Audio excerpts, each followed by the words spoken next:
Magandang hapon mga ma'am sir. Dito tayo sa bayan po ng Villasis, Pangasinan. Sisilipin natin dito, house in lot. Meron siyang paupahan. So up and down na bahay, tapos up and down din na paupahan. Malapit po ng National High School. Ayun. So nakikita nyo sa drone, mga ano lang siguro yan. 100 meters National High School. Tapos bayan ng Villasis, mga 500 meters, sabi na natin. So ito, may sukat po na 502 square meter. Ang sinisilip natin to. Ito yung bahay. Along Barangay Road. Siguro nasa 12 meters din yung kanyang frontage. So tignan ko yung lot plan mamaya. So, tara po, baka may magusto sa inyo dito. May bahay na, meron ng paupahan. Malapit po sa lahat. Sa Tiplex po napakalapit. Siguro mga Tiplex 5 minutes. Dito ka na. Pati ito yung bahay, up and down. So puntahan muna natin yung may-ari doon. Yung apat ba ata tong, pero makikita natin kung ilang rooms. Ito yung kanilang dalawang title to mga mams. Ito yung pinapaupahan, apat po na room sa baba. 6.5 ang upa, sir. 6.5 ang upa sa isang kwarto. Okay, so ito. Ito yung kanyang. Dalawang kwarto dito? Hindi, bawat apat. Apat. 6.5 sa may dulo, 6.5 sa gitna. 6K po yung dalawang gitna. Okay. Pero may mga nakaano ngayon. So, pasilip lang natin. Ang ganda rin pala, no?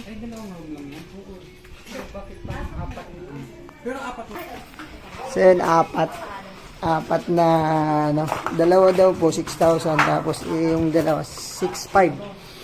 Ayun, may mga nakaabang naman na aircon pwedeng palagyan. Aircon po.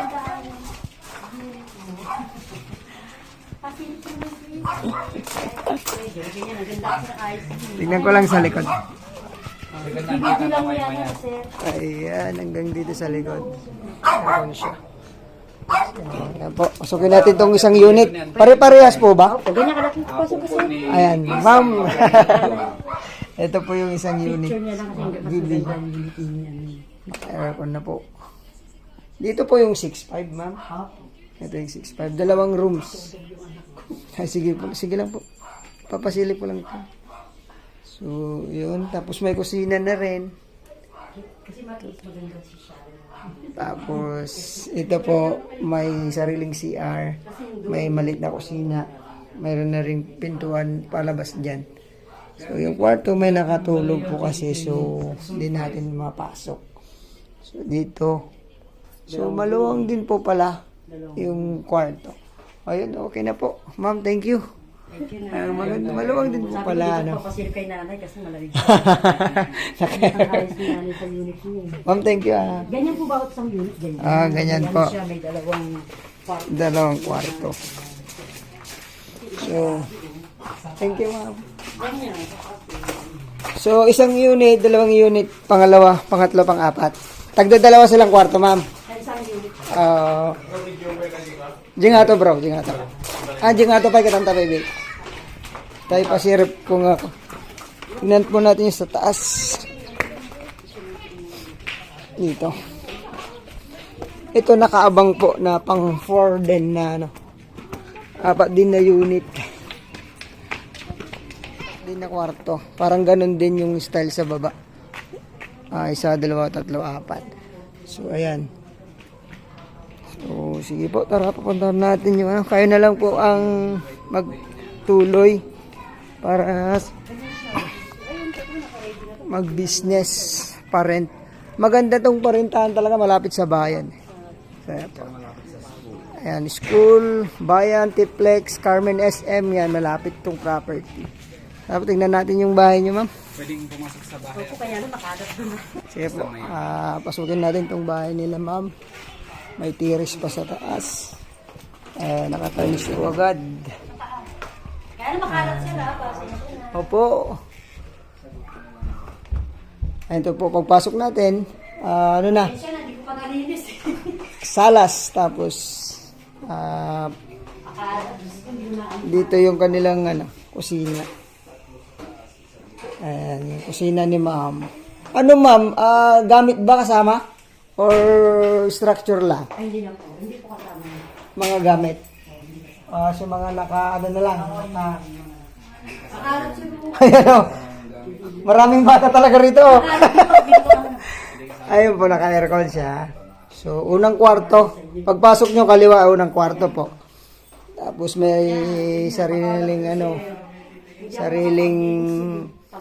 cabinet. Ayan, nakabubida naman siya. Ito. So, ito may common CR dito.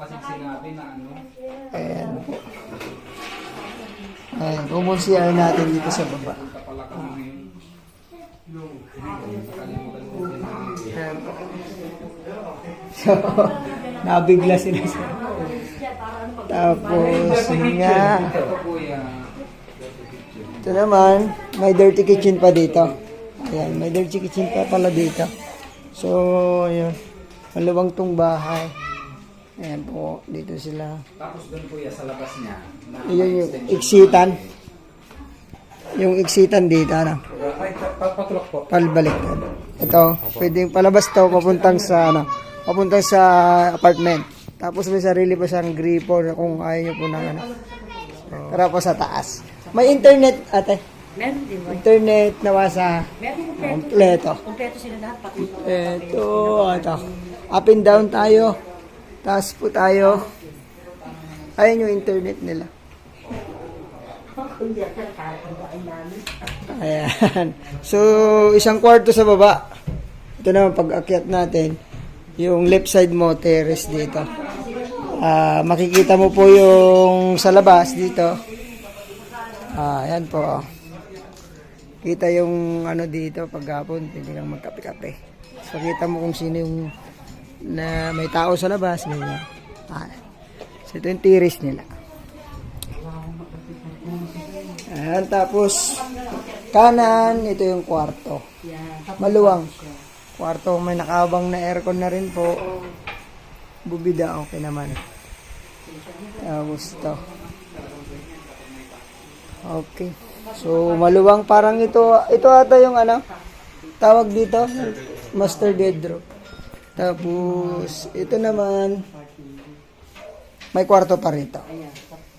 So, pangatlo na siya. Pangatlong kwarto. Ayan po, maluwang naman po. So, pangatlong kwarto po natin, asan ilaw? Ang ganda ng kortina. Kortina niya. So, ito naman, mayroon siyang common CR sa taas. So, pangalawang pangalawang CR sa taas. So, ito po naman yung ating pang tatlong kwarto dito sa taas. Ayan. So, ito kasama na po. So, ulitin ko po mga gamit. Kukunin daw po ni seller natin. Ayan. Pangatlong kwarto dito sa taas. So, ayun no. Maluwang naman. Tatlo tayo sa taas. Tapos, isa sa baba. Kaya't namin yung parin. Ayan. 506 square meter. 502 po. Pababa tayo. 502 square meter. Dalawang title po ito. Title property. So, napakaganda. Napakalapit po ng school, market, munisipyo, hospital, private, malapit sa private. Rosales, public hospital, napakalapit din. Siguro, ang drive papunta dun, mga 20 minutes, 25, So, price po, lagay ko sa natin. Pag-usapan namin ni ma'am. Yung may-ari. Ayan, sige. Thank you po. God bless po sa atin.